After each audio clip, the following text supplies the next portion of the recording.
ये कहानी भी मेरे गांव की है।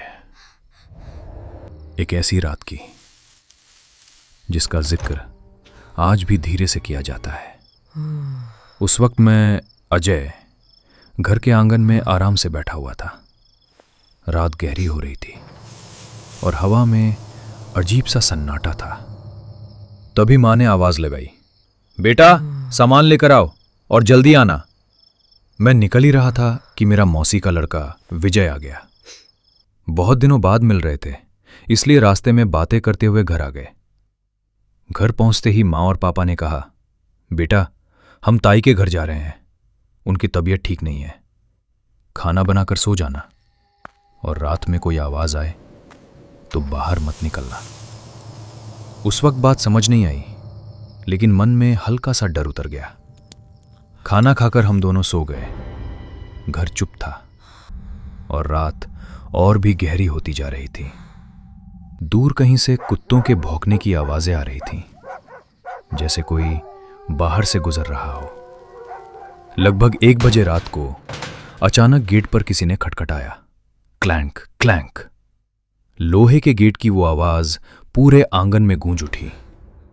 फिर एक नरम, बहुत ही पहचान वाली आवाज आई, अजय बेटा गेट खोलो, मैं हूं।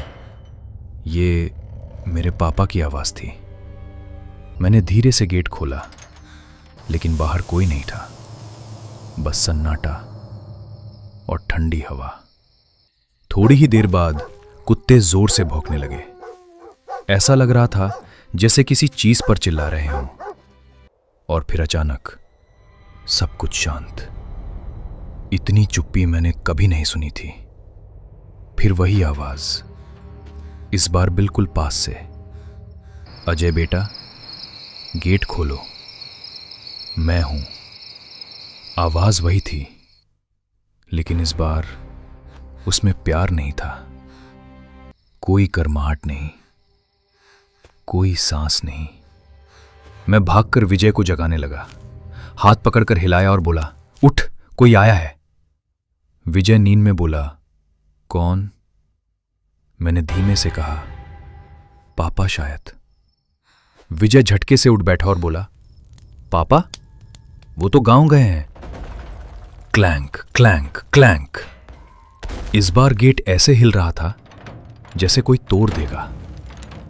फिर आवाज आई, लेकिन इस बार टूटी हुई, अजीब टुकड़ों में। आ जाए बी ता, गेट खोल, मैं हूं। हम दोनों डर चुके थे। विजय फुसफुसाया, टॉर्च ले, मत खोल। वो टॉर्च लेने अंदर गया और मैं गेट के पास अकेला रह गया। इस बार गेट नहीं खटखटाया गया, बस मुझे बुलाया गया। आवाज बुशेस की तरफ से आई, अजय बेटा इधर आओ।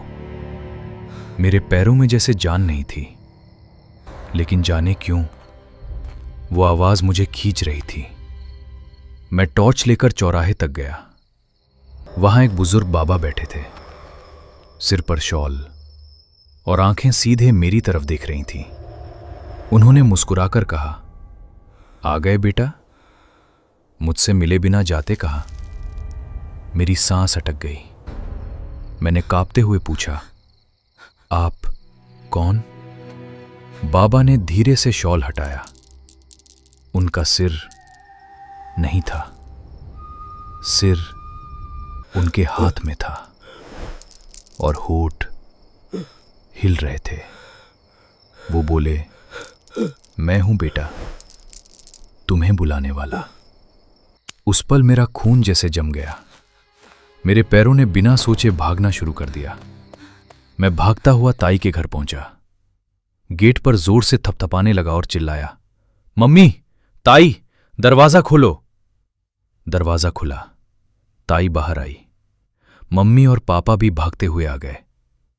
मैं रोता हुआ बोला, मम्मी, वो उसका सिर उसके हाथ में था। मम्मी ने पानी पिलाया, लेकिन उनके चेहरे का रंग उड़ चुका था। तभी मम्मी ने पूछा, अजय, विजय कहाँ है? मैं ठहर गया। हवा जैसे भारी हो गई। धीरे से बोला, वो टॉर्च लेने घर गया था। मम्मी का चेहरा सफेद पड़ गया। वो बिना कुछ कहे रात में भाग पड़ी, विजय का नाम पुकारते हुए। विजय, विजय! उस रात विजय हमें नहीं मिला और यहीं से असल कहानी शुरू होती है। आखिर विजय कहां गया? Part 2 coming soon.